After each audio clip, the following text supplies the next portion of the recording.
ଆଜି ଆମ ପାଖରେ ମାନେ ଗୋଟେ ବହୁତ ହି ରଙ୍ଗୀନ ଆଉ ମଜାଦାର ବିଷୟ ଅଛି। ଆମେ ଗୋଟେ ଲେଖାକୁ ନେଇ କଥା ହେବା, ଯାହା ତେଲଙ୍ଗାନାର ଗୋଟେ ଭାରି ଖାସ୍ ପର୍ବ ବିଷୟରେ କହୁଛି, ବାଥୁକମ୍ମା, ତେଲଙ୍ଗାନାର ପୁଷ୍ପମୟ ଉତ୍ସବ। ଆଉ ଏ ଲେଖାଟା ପଢ଼ିଲେ ଲାଗୁଛି ଏଟା ବୋଧେ ଖାଲି ଗୋଟେ ପର୍ବ ନୁହେଁ, ତାଠୁ ଯେମିତି ବହୁତ ବେଶୀ କିଛି। ଏକଦମ ଠିକ୍ କହିଲେ। ସେ ଲେଖାରେ ବାରମ୍ବାର ଏଇ କଥାଟା ଉପରେ ଜୋର ଦିଆଯାଇଛି, ଯେମିତି ବାଥୁକମ୍ମା କେବଳ ଗୋଟେ ଫୁଲ ସଜେଇବାର ଆଉ ପୂଜା କରିବାର ପର୍ବ ନୁହେଁ। ଏଟା ତେଲେଙ୍ଗାନାର ପରିଚୟ, ତାର ସଂସ୍କୃତି ସହିତ ବହୁତ ଗଭୀର ଭାବରେ ଜଡ଼ିତ। ହଁ, ଆଉ ମୋତେ ଯୋଉଟା ବେଶୀ ଆଶ୍ଚର୍ଯ୍ୟ ଲାଗିଲା, ଲେଖାରେ ଅଛି ଯେ ଏ ଉତ୍ସବଟା ମୁଖ୍ୟତଃ ମହିଳାମାନେ ହିଁ ପାଳନ କରନ୍ତି। ଆଉ ଦିନେ ଦି ଦିନ ନୁହେଁ, ପୁରା 9 ଦିନ ଧରି ଚାଲେ। ହଁ, 9 ଦିନ।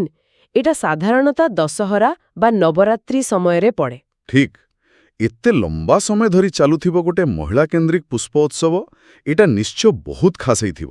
ନିଶ୍ଚିତ ଭାବରେ ଲେଖାରେ ବର୍ଣ୍ଣନା କରାଯାଇଛି କେମିତି ମହିଳାମାନେ ବିଭିନ୍ନ ପ୍ରକାରର ସେହି ଋତୁରେ ଫୁଟୁଥିବା ଫୁଲ, ବିଶେଷ କରି ଗୁନୁଗୁ, ତଙ୍ଗେଡୁ, ଏମିତି କିଛି ସ୍ଥାନୀୟ ଫୁଲରେ ଗୋଟେ କୋଣ ଭଳିଆ ସ୍ତୂପ ତିଆରି କରନ୍ତି।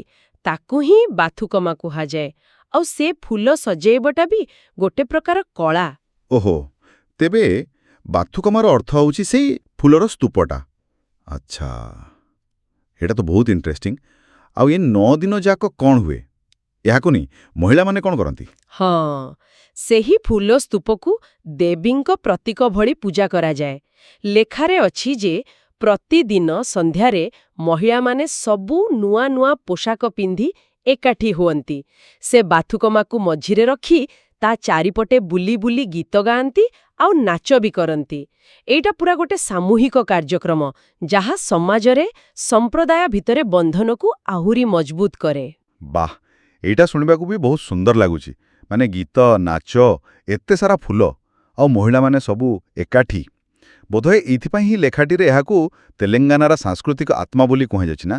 ହଁ, ଆଉ ଗୋଟେ ଆକର୍ଷଣୀୟ କଥା ହେଉଛି ଲେଖାଟା କହୁଛି କି ବାଥୁକାମା କେବଳ ଗୋଟେ ଧାର୍ମିକ ପର୍ବ ନୁହେଁ।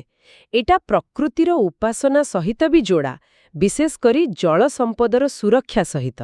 ଆଚ୍ଛା, ସେଟା କେମିତି? କାରଣ ଯୋଉ ନବମ ଦିନ, ଶେଷ ଦିନ, ତାକୁ ସଦ୍ଦୁଲା ବାଥୁକାମା କୁହନ୍ତି। ସେଦିନ ଏଇସବୁ ଫୁଲ ସ୍ତୂପଗୁଡ଼ିକୁ ବହୁତ ବଡ଼ ଶୋଭାଯାତ୍ରାରେ ନିଆଯାଏ ଆଉ ନେଇକି ପାଖରେ ଥିବା କୌଣସି ନଦୀ ବା ପୋଖରୀରେ ବିସର୍ଜନ କରିଦିଆଯାଏ। ତ ଏଇ ପ୍ରକ୍ରିୟାଟା ଗୋଟେ ପ୍ରକାରେ ଜଳାଶୟକୁ ସମ୍ମାନ ଦେବା ଆଉ ବର୍ଷା ପରର ସମୟ ତ, ସେତେବେଳେ ଜଳର ମହତ୍ତ୍ୱକୁ ମନେ ପକେଇବାର ଗୋଟେ ବାଟ। ବାଃ ବାଃ, ଏଇଟା ତ ବହୁତ ଗଭୀର କଥା। ତାହେଲେ ଧର୍ମ, ସଂସ୍କୃତି, ସମାଜ, ପ୍ରକୃତି ସବୁକିଛି ଯେମିତି ଏଇ ଗୋଟିଏ ପର୍ବ ଭିତରେ ମିଶିଯାଇଛି।